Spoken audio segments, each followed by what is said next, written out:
ఓం సదాశివసమారంభాం వ్యాసశంకరమధ్యమాం అస్మదాచార్యపర్యంతాం వందే గురుపరంపరాం. జ్యోతిషశాస్త్రాన్ని భావితరాల వారికి ప్రసాదించిన ఋషుల యొక్క పాదపద్మాలకి నమస్కారం చేసుకుంటూ, అలాగే నాకు ఈ జ్యోతిష విద్యను నేర్పిన గురువర్యులు జ్యోతిష బ్రహ్మ కీర్తిశేషులు శ్రీ ఈరంకి సూర్యనారాయణమూర్తి గారు, సూర్యశ్రీ దైవజ్ఞ గారి యొక్క పాదపద్మాలకి నమస్కారం చేసుకుంటూ, ఓం శ్రీ మహాగణాధిపతి నమః, శ్రీ గురుభ్యో నమః, హరి ఓం. వీక్షకులందరికీ నమస్కారం.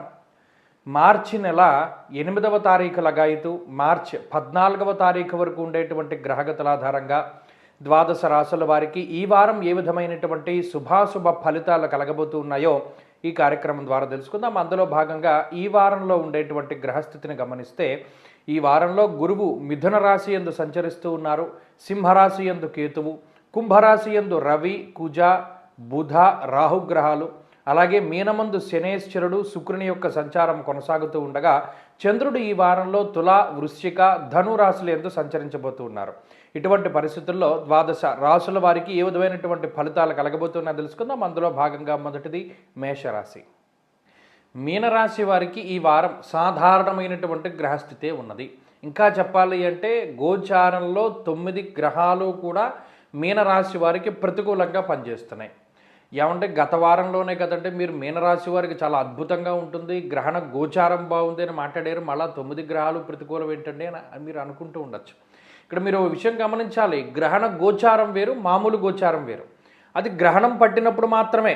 ఇప్పుడు తుఫాను వచ్చినప్పుడే వర్షాలు పడతాయి, అది వేసవకాలమైనా శీతాకాలమైనా ఇంకో కాలమైనా. ఆ తుఫాను వెళ్ళిపోతే మామూలుది మామూలే. అలాగే ఇప్పుడు మీకు 6లో గ్రహణం పట్టింది శుభ ఫలితం, అది ఒక నెల 2 నెలల పాటు ఆ శుభ ఫలితం కొనసాగుతుంది, దాని చాప్టర్ వేరు. ఇప్పుడు ప్రజెంట్ గోచార పరిస్థితుల్లో 9 గ్రహాలు ప్రతికూలంగా ఉండడం వేరు.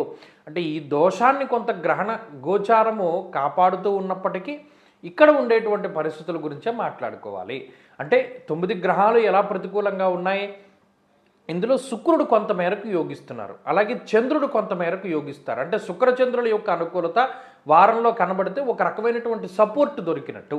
అంటే పూర్తి స్థాయిలో మీరు కష్టపడక్కర్లేకుండా కొంత సపోర్ట్ దొరుకుతూ ఉంటుంది ఈ శుక్రచంద్రుల వల్ల. ఆ ఒక్క విషయంలోనే మీరు అదృష్టవంతులు. తప్పితే గ్రహణ గోచారం కొంత ఫేవర్గా ఉంటుంది. ఈ 3 విషయాలు ఈ వారంలో కొంత కాపాడుతాయి. సాధ్యమైనంత వరకు ఈ శక్తితోటి మీరు కంప్లీట్ చేసేయచ్చు ఈ వారం. కానీ మిగతా గ్రహాలు ఏం చేస్తున్నాయి, స్వస్థాన నాశనం చేయవహ, ఉన్న చోట ఉండనివ్వకూడదు, వీళ్ళని స్థానచలనం కలిగించాలి, డబ్బు ఖర్చు పెట్టించాలి, నిద్రపోనివ్వకూడదు, సుఖంగా ఉండనివ్వకూడదు, మానసిక ప్రశాంతత ఉండనివ్వకూడదు అనేటువంటి విధంగా వారు ప్రోత్సహిస్తున్నారు. అరే నీ దగ్గర 10 రూపాయలు ఉన్నాయి, ఈ 10 రూపాయలు నువ్వు ఖర్చు పెట్టేసేంత వరకు పడుకోనివ్వదు ఈ గ్రహస్థితి.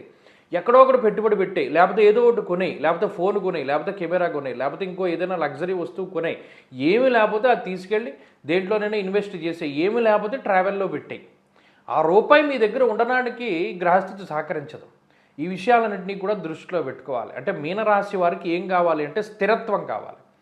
అంటే ఏదైనా ఒక ఆలోచన చేస్తే ఇది మనకు అవసరమా లేదా, ఇక్కడికి వెళ్ళాలి అనుకుంటే అది అవసరమా లేదా, వీరితో మాట్లాడాలి అంటే అనవసరంగా మాట్లాడకూడదు. ఇటువంటి కొంచెం మేల్కొని ఉండాలి. అంటే జాగరూకత, బాడీ ప్రజెంట్ మైండ్ ఆబ్సెంట్లా కాకుండా ఫోకస్డ్గా ఉండి మీరు కొంచెం అబ్జర్వేషన్ తోటి ఈ వారం ముందుకు వెళ్ళగలిగితే మీనరాశి వారి యొక్క పరిస్థితులు బాగానే ఉంటాయి. ఎందుకంటే 3 అనుకూలతలు కనబడ్డాయి కదా, మరి అందువల్ల అది దృష్టిలో పెట్టుకోవాలి. మిగతా గ్రహాల ప్రతికూలతలు పోవడానికి రాహుకాల సమయంలో దీపారాధన, శనివారం శన్యోష కాలమందు దీపారాధన శివాలయంలో నంది దగ్గర పెట్టగలిగితే చక్కటి అద్భుతమైనటువంటి ఫలితాలు వస్తాయి.